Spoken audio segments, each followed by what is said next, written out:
Joshua. Chapter 11.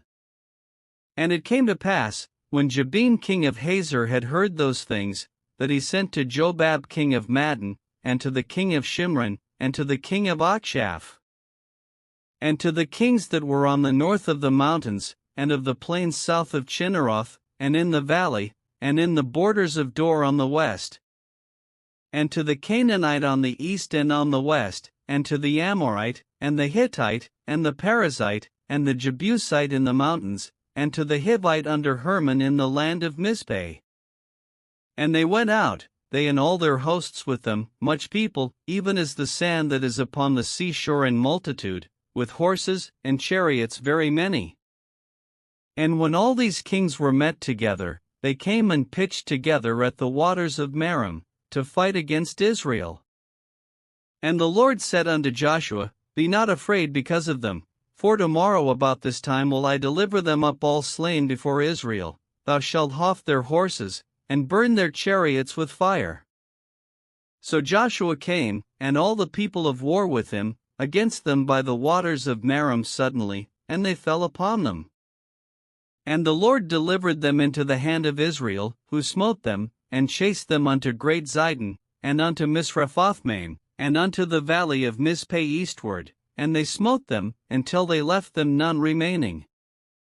And Joshua did unto them as the Lord bade him, he houghed their horses, and burnt their chariots with fire.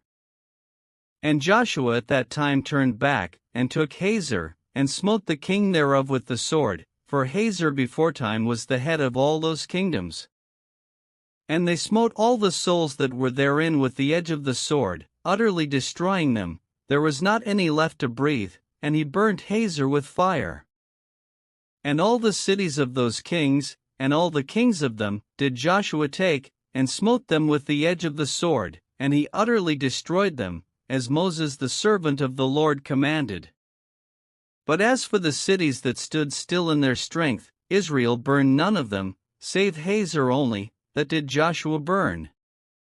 And all the spoil of these cities, and the cattle, the children of Israel took for a prey unto themselves, but every man they smote with the edge of the sword, until they had destroyed them, neither left they any to breathe.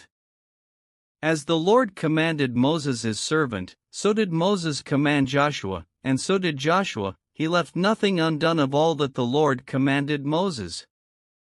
So Joshua took all that land, the hills, and all the south country, and all the land of Goshen, and the valley, and the plain, and the mountain of Israel, and the valley of the same.